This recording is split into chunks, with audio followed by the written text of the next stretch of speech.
ഇന്ന് പല മേഖലകളിലും ക്രൈസ്തവർ വലിഞ്ഞു മുറുക്കപ്പെടുകയാണെന്ന് ചങ്ങനാശ്ശേരി അതിരൂപത അധ്യക്ഷൻ മാർ ജോസഫ് പെരുന്തോട്ടം. കുട്ടനാട് എക്യുമെനിക്കൽ ഫോറത്തിന്റെ നേതൃത്വത്തിൽ നടത്തപ്പെട്ട ക്രിസ്മസ് ആഘോഷവും ന്യൂനപക്ഷ അവകാശ സംഗമവും ഉദ്ഘാടനം ചെയ്ത് സംസാരിക്കുകയായിരുന്നു അദ്ദേഹം.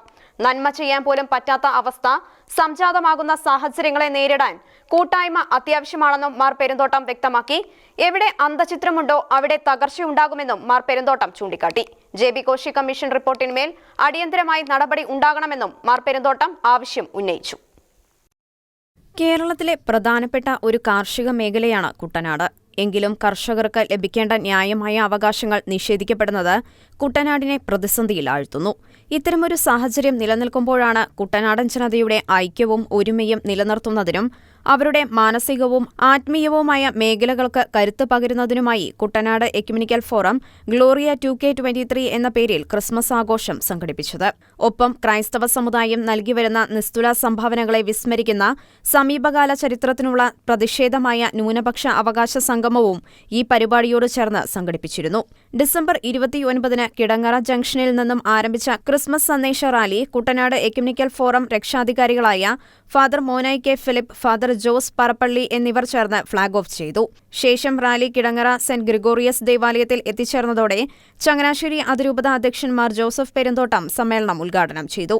സ്നേഹത്തിന്റെ സന്ദേശവുമായാണ് ക്രിസ്തു ലോകത്തിലേക്ക് വന്നതെന്ന് ഉത്ബോധിപ്പിച്ച മാർ പെരുന്തോട്ടം, ലോകത്തിന്റെ വെളിച്ചവും ഭൂമിയുടെ ഉപ്പുമാകുക വഴി ഈ ലോകത്തെ തന്നെ രൂപാന്തരപ്പെടുത്താനുള്ള ഒരാഹ്വാനമാണ് നമുക്ക് ലഭിച്ചിരിക്കുന്നതെന്നും ചൂണ്ടിക്കാട്ടി. ദൈവത്തെ കണ്ടുമുട്ടാൻ തടസ്സമായി നിൽക്കുന്നത് മനുഷ്യന്റെ സ്വാർത്ഥതയാണെന്നും മാർ പെരുന്തോട്ടം വ്യക്തമാക്കി. ഇന്ന് പല മേഖലകളിലും ക്രൈസ്തവർ വലിഞ്ഞു മുറുക്കപ്പെടുകയാണെന്നും നന്മ ചെയ്യാൻ പോലും പറ്റാത്ത അവസ്ഥ സംജാതമാവുകയാണെന്നും മാർ പെരുന്തോട്ടം വ്യക്തമാക്കി. ഇത്തരം സാഹചര്യങ്ങളെ നേരിടാൻ കൂട്ടായ്മ അത്യാവശ്യമാണെന്നും എവിടെ അന്തചിത്രമുണ്ടോ അവിടെ തകർച്ചയുണ്ടാകുമെന്നും മാർ പെരുന്തോട്ടം മുന്നറിയിപ്പ് നൽകി. നമ്മൾ ലോകത്തിന്റെ പ്രകാശമായി ഈ ലോകത്തിൽ വ്യാപരിക്കണം, ലോകത്തെ രൂപാന്തരപ്പെടുത്തണം. എവിടെ അനീതിയും തിന്മയും ഒക്കെ ഉണ്ടോ അതിനെതിരെ പ്രവാചക ധീരതയോടെ ശ്രദ്ധിക്കാനും പ്രവർത്തിക്കാനും നമുക്കൊരു ബാധ്യതയുണ്ട്. നീതി നിഷേധിക്കപ്പെടുമ്പോൾ നമുക്ക് കയ്യും കെട്ടിയിരിക്കാൻ സാധിക്കുകയില്ല.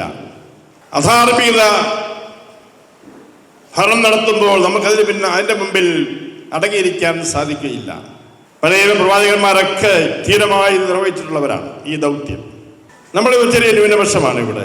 പക്ഷേ ഈ ന്യൂനപക്ഷം എന്തുമാത്രം നന്മ ചെയ്തു നമ്മുടെ ഈ നാടിന്. സ്വാർത്ഥത ചിന്തയില്ലാതെ, ജാതിയോ മതമോ നോക്കാതെ നമ്മൾ ചെയ്യുന്ന ശുശ്രൂഷകൾ അത് തീർച്ചയായിട്ടും ക്രൈസ്തവ ചൈതന്യം പേർന്നതാണ്.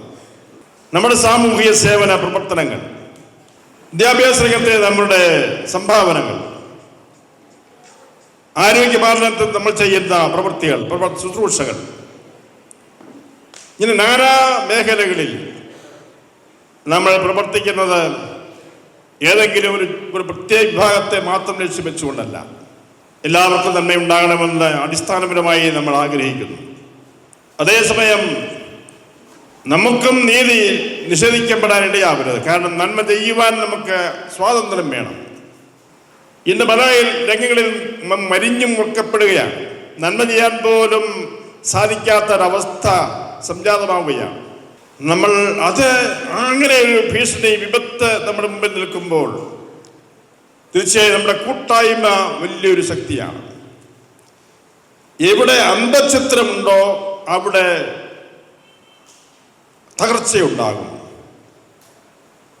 ഈ സഹോദരൻ പറഞ്ഞിട്ടുണ്ട്, അന്തചിത്രമുള്ള രാജ്യം നശിക്കും. ഉള്ളിൽ നിന്നുണ്ടാകുന്ന ആ ഭിന്നത, അതാണ് നമ്മളെ നശിപ്പിക്കുക. JB കോശി റിപ്പോർട്ടിന്മേൽ അടിയന്തരമായി നടപടി ഉണ്ടാകണമെന്നും മാർ പെരുന്തോട്ടം ആവശ്യമുന്നയിച്ചു. മുൻ സംസ്ഥാന മനുഷ്യാവകാശ commission chairman justice JB Koshy സമ്മേളനത്തിൽ സന്നിഹിതനായിരുന്നു. ഇന്ത്യൻ ഭരണഘടന തന്നിട്ടുള്ള അവകാശങ്ങൾ പല രീതിയിൽ നിഷേധിക്കപ്പെടുന്നുണ്ടെന്ന് ജസ്റ്റിസ് JB കോശി വ്യക്തമാക്കി. ക്രിസ്ത്യാനികളുടെ ഏറ്റവും വലിയൊരു പ്രശ്നമെന്ന് പറയുന്നത് നമ്മുടെ അംഗസംഖ്യ കുറഞ്ഞുകൊണ്ടിരിക്കുകയാണ്. ഇപ്പം ഏതാണ്ട് 14% മാത്രമേ ഉള്ളൂ. ഇപ്പം എല്ലാ ഇലക്ഷനും അവകാശങ്ങളും ഒക്കെ തരുന്നു നോക്കി ഇലക്ഷനും വോട്ട് നോക്കിയാണെന്നുള്ളത് പ്രാക്ടിക്കലായിട്ടുള്ളൊരു സംഗതിയാണ്. കാരണം ഡെമോക്രസിയാണ്.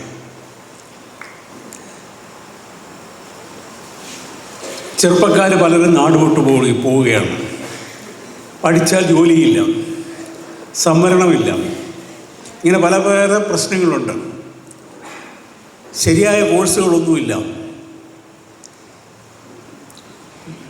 എല്ലാം പുറത്തുനിന്ന് വരുന്ന സിലബസുകളാണ് വരുന്നത്.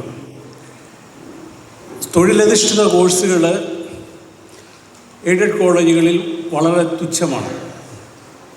സ്വാശ്രയ കോളേജിൽ പഠിക്കുവാനായിട്ട് സാമ്പത്തികമായിട്ട് ബുദ്ധിമുട്ടുകളുണ്ട്. ഇങ്ങനെ പലയേറെ പ്രശ്നങ്ങളുണ്ട്. ഇന്ത്യൻ കോൺസ്റ്റിറ്റ്യൂഷനിൽ നമുക്ക് തന്നിട്ടുള്ള അവകാശങ്ങൾ പലതും പല രീതിയിൽ നിഷേധിക്കപ്പെടുകയാണ്. കേന്ദ്ര ഗവൺമെൻറ്റിൻ്റെ മതന്യൂനപക്ഷങ്ങൾക്കുള്ള സ്കോളർഷിപ്പുകൾ പലതും ഇപ്പോൾ നിർത്തിയിരിക്കുകയാണ്. ഇങ്ങനെ പലയേറെ പ്രശ്നങ്ങൾ ഉണ്ട്. കുട്ടനാട്ടിലെ വിവിധ സഭകളിൽ ഉൾപ്പെട്ടവർ ക്രിസ്മസ് ആഘോഷത്തിലും ന്യൂനപക്ഷ അവകാശ സംഗമത്തിലും സംബന്ധിച്ചു. ഷെകന ന്യൂസ്, ആലപ്പുഴ.